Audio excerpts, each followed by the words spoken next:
আজকে আমার মহাভারতের যুদ্ধের কাহিনী। এবারে খেলায় বাজি ধরা হলো, যে পক্ষ হারবে 12 বছরের জন্য তাদের বনবাস এবং 1 বছর অজ্ঞাতবাসে থাকতে হবে।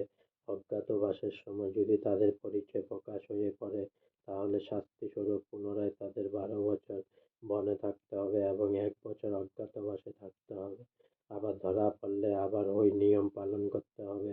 বলাই বাহুল্য যে শকুনির চক্রান্তে যুধিষ্ঠির এবারও খেলায় পরাজিত হলেন। দুর্ধর্ষ কুচুক্তি পাশা খেলোয়াড় শকুনিকে হারাবার সাধ্য কারো নেই। অতঃপর ভীম, অর্জুন, নকুল, সহদেব ও স্ত্রী দ্রৌপদীকে নিয়ে যুধিষ্ঠির বনবাসে যাত্রা করলেন।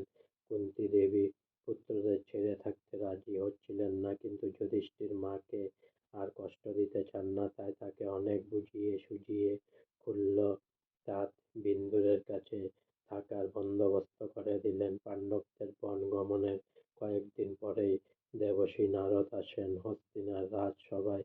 তিনি পাণ্ডবদের বনগমনের প্রসঙ্গ উত্থাপন করে ধৃতরাষ্ট্রকে তিরস্কার করে বললেন, মহারাজ, আপনি বড়ই অবিবেচকের কাজ করেছেন।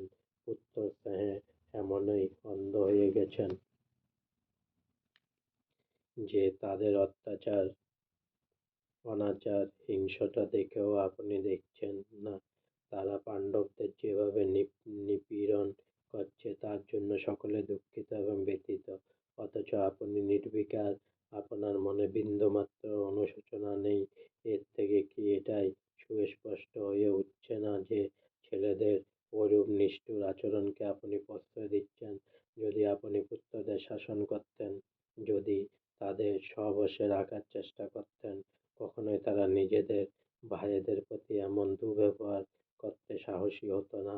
আপনি বুঝতে পারছেন না, ছেলেদের শাসন না করে তাদের প্রশ্রয় দিয়ে আপনি মহা অপরাধ করেছেন। আর এই অপরাধের জন্য আপনাকে এবং আপনার ছেলেদের কঠোর শাস্তি পেতে হবে। আজ থেকে 13 বছর পর কৌরব ও পাণ্ডবদের মধ্যে যে মহারণ শুরু হবে, তাতে কুরুবংশ ধ্বংস হবে। নারদদের এ কথা শ্রবণে ধৃতরাষ্ট্র অতিশয় ভীত হয়ে পড়লেন, কিন্তু তখন তার আর করণীয় কিছু ছিল না।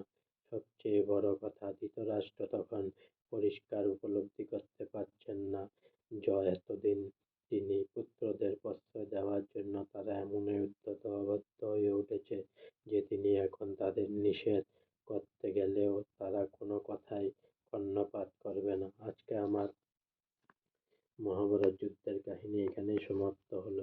তাই অনেক অনেক সাবস্ক্রাইব করুন আমার চ্যানেলটি, অনেক অনেক লাইক